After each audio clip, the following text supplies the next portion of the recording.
जय शिव शंकर दोस्तों। आप सभी का स्वागत है आज की इस नई वीडियो में। दोस्तों, आज की इस वीडियो में हम बात करने वाले हैं कि जब हम सांस को रोक लेते हैं तो उसके बाद में हम सांस को रोककर किस तरह से ध्यान के अंदर प्रवेश कर सकते हैं, या ये भी कह सकते हैं कि गहरे ध्यान के अंदर किस प्रकार से जा सकते हैं। तो इसी के बारे में आज की इस वीडियो में हम आपको बिल्कुल डिटेल के साथ बताएंगे, और मैंने खुद ने जो अनुभव किया है इसके बारे में हम आपको बताएंगे। तो उससे पहले आपको बता दें कि जो हमारे योग के शास्त्र है, जो महर्षि पतंजलि का योग सूत्र है, उसके अंदर भी लिखे गए हैं, और जो पुराने हमारे वेद है और जो हमारे महापुराण उनके अंदर भी योग के बारे में एक विशेष महत्व दिया गया है। और उसके अंदर जो सांस की क्रिया होती है वो बताई गई है, जिसके अंदर जो हमारी पूरक क्रिया होगी, कुंभक क्रिया होगी, रेचक क्रिया होगी। इसके बारे में आप हमें कमेंट करके बताएं कि अगर आपको ये जानना है तो हम इसके बारे में अलग अलग डिटेल से वीडियो बना देंगे कि किस प्रकार से जो कुंभक क्रिया होती है, रेचक होगी, और इस तरह से जो क्रियाएं होती है वो किस प्रकार की जा सकती है। तो आपको बता दें कि इसी प्रकार की ये जो क्रियाएं होती है इनके अंदर हम सांस को रोकते हैं, और सांस को रोककर हम गहरे ध्यान के अंदर चले जाते हैं, और हम समाधि को भी प्राप्त कर लेते हैं। इसके बारे में हम आपको डिटेल से बताएंगे कि किस प्रकार हम सांस को रोककर गहरे ध्यान के अंदर प्रवेश कर सकते हैं और हम समाधि का अनुभव कर सकते हैं, और जो हम कह सकते हैं हमारा जो परमानंद होता है। क्योंकि हमारे हिंदू शास्त्र के अंदर जो एक वर्ड यूज होता है परमानंद, कि जब हम उसको प्राप्त कर लेते हैं तो उसके बाद में हमें किसी भी चीज़ को पाने की कोई इच्छा नहीं रहती। तो हम उसको किस प्रकार से प्राप्त कर सकते हैं, तो आपको बता दें कि जब भी आप ध्यान करते हैं तो उससे पहले कम से कम आपको जितना आपको हो सकता है 5 मिनट, 10 मिनट, या जितनी आपकी कैपेसिटी है उतनी देर आप केवल सांस के ऊपर ध्यान करें कि सांस आपकी जो बाहर आ रही है, अंदर जा रही है। इस प्रकार जब आप सांस को देखेंगे तो आपको महसूस होगा कि आपके जो थॉट है वो कम हो गए, क्योंकि जो आपकी सारी सोच की शक्ति है,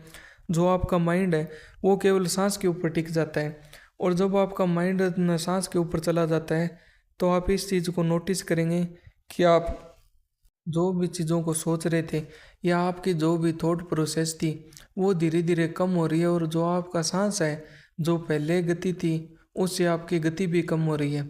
जब आप इस प्रकार से ध्यान करेंगे तो एक समय ऐसा आएगा जब आपको कुछ समय बाद फील होगा कि आपका कुछ समय के लिए, या कह सकते हैं कुछ मिली सेकेंड हो सकते हैं या सेकंड भी हो सकता है,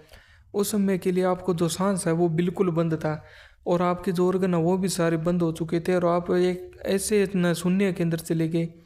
क्योंकि जब हम आँख बंद करते हैं तो हम अपने सामने जो भी अंधकार देखते हैं, या हम जो भी अंधेरे देखते हैं, जब आप ध्यान करेंगे, आप गहरे ध्यान के अंदर जाएंगे, तब आप उसी चीज़ को फील करेंगे, और आप देखेंगे कि आप एक अलग ही शांति के अंदर चले गए हैं, जहाँ पर ना कोई शोर शराबा है, बिल्कुल ऐसा शांत माहौल होगा जिसे पाकर आपको इतनी ज़्यादा खुशी होगी, इतना ज़्यादा सुकून, या कह सकते हैं परमानंद मिलेगा, जिसका आपने कभी पहले अनुभव भी नहीं किया होगा। और जब एक बार आप सांस रोक लेते हैं, और उसको रोकने के लिए भी अलग अलग क्रियाएं होती हैं। आप किसी भी प्रकार से, आपको बता दें, सांस रोक लें, और उसके बाद में आप देखेंगे कि आपका जो शरीर है उसके अंदर वैक्यूम क्रिएट हो जाएगा। और जब आपके शरीर के अंदर वैक्यूम क्रिएट होगा तो आपकी जो कुंडलिनी शक्ति है वो भी एक्टिवेट होना शुरू हो जाएगी,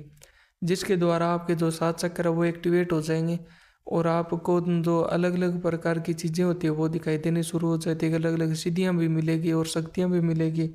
जो अलग अलग देवी देवता उनके भी दर्शन होंगे। और जब आप गहरे ध्यान के अंदर जाएंगे तो आप देखेंगे जब आप सांस रोकते हैं तो उस समय आपके अंदर कुछ भी नहीं होता, हर एक चीज़ रुक जाती है।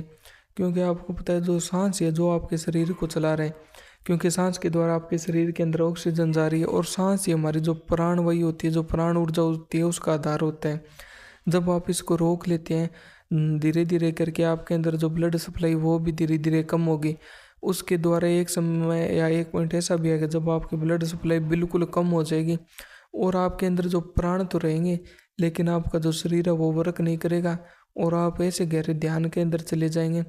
जहाँ पर आप समाधि को अनुभव करेंगे। ना उस समय ना तो आपके माइंड के अंदर कोई चीज़ का थॉट होगा, ना क्रिएशन करने की किसी भी चीज़ का थॉट नहीं होगा, और आप एक अलग ही परमानंद की स्थिति में रहेंगे। जब एक बार आप समाधि के अंदर चले जाएंगे तो आप जब बाहर आएंगे तो आप देखेंगे कि उससे ज़्यादा आपने परमानंद का कभी फील भी नहीं किया, और आप इस बात को भी चाहेंगे कि आप सदा के लिए उसके अंदर न रहें। तो दोस्तों, कैसी लगी जानकारी? अगर अच्छी लगे तो हमारी वीडियो लाइक करें, कमेंट करें और हमारे चैनल को सब्सक्राइब करें और यूट्यूब चैनल को सब्सक्राइब करें। मिलते हैं जल्दी नेक्स्ट वीडियो में, तब तक के लिए हर हर महादेव, जय बाबा अमरनाथ।